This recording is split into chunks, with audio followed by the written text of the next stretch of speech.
In our last conversation with Mpho Makwana, we discussed the importance of having a growth mindset and how we as leaders should navigate our own mindset and attitude, most especially when we are faced with adversity.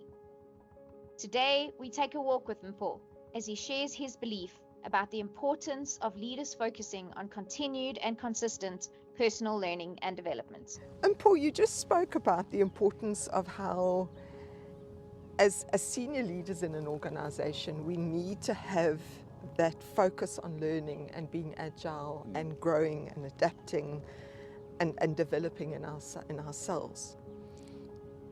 How or what message do you have for those senior leaders and executives who present themselves as, I've arrived, I've achieved my level of success, I'm in a senior executive role, that C-suite role in an organization, so I don't need to learn and I don't need to be focusing on my development. What is your message to those individuals? Because there's a group of young leaders that are looking towards them to set that example, and yet they very often present themselves as, I don't need to.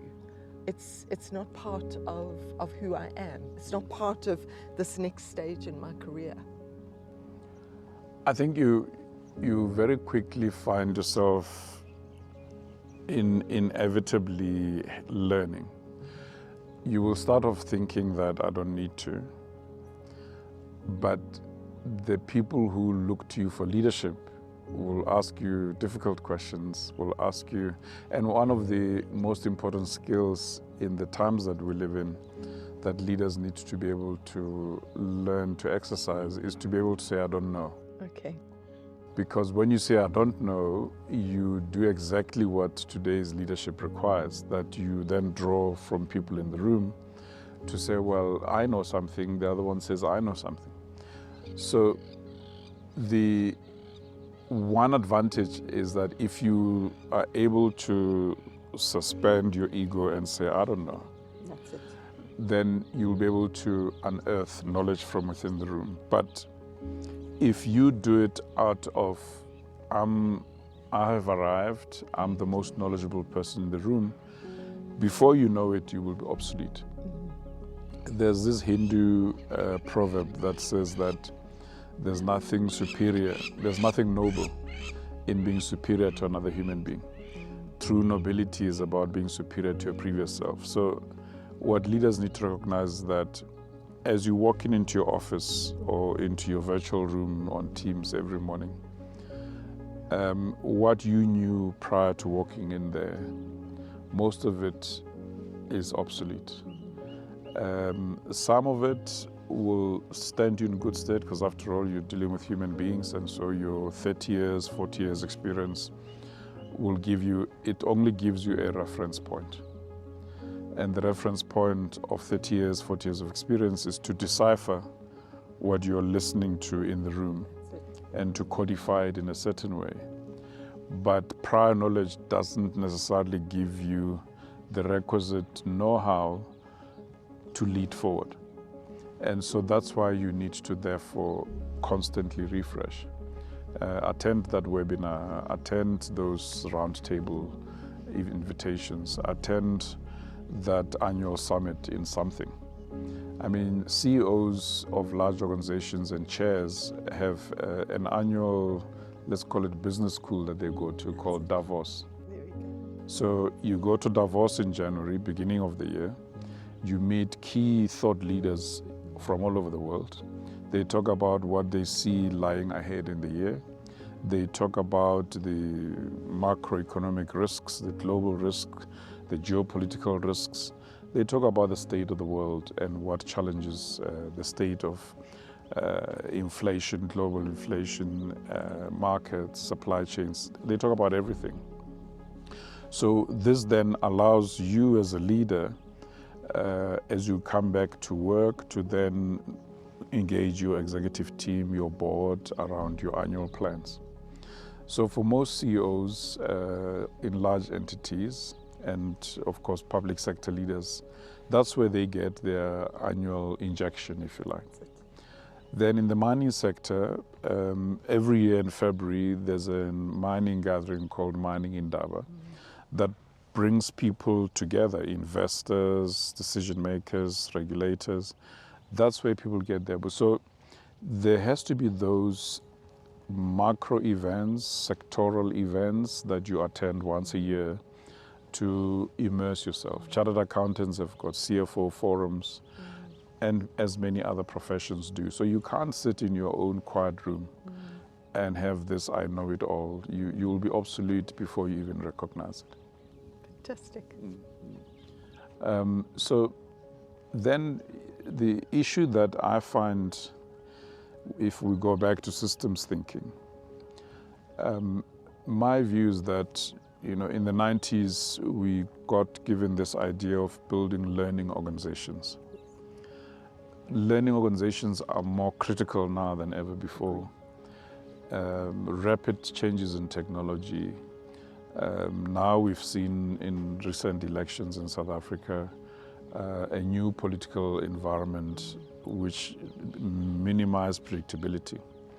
You used to know that if you met with Cabinet Minister X, Cabinet Minister Y, and you did your State of the Nation address and you went to the budget meeting, you are kind of set for the year. That predictability. Now you can't tell who's going to do what, because whilst it is one government, one state, the mindsets are different. But I did a bit of an analysis in the last 2 days. The cabinet remains majority baby boomers, Okay. excluding the deputy ministers. There's a fairly 30-something% medium dose of Gen Xers. There's a refreshingly new dose of just under 10-12% of Gen Ys. The youngest cabinet minister is in her 30s, I think 34. And then 50+% remains baby boomers, which shows the opposite. Our society is majority youth. Yes. About 56% of South Africans are young people. Yet here we are, almost 56% of our cabinet, including our president, are baby boomers. And so that tells you an interesting story about whether, as a society, we enjoy being led by older generations, or whether we just naturally defer to older generations. I have not figured that one out, but what I do know is that since Nelson Mandela, being a political economy, we've been dominated by baby boomer leaders and baby boomer thinking. And so whether that means anything for the growth mindset of the country, I'm still learning about it in terms of what this actually means. But what the reality is that in South Africa, you are managed, led, dominated by baby boomers.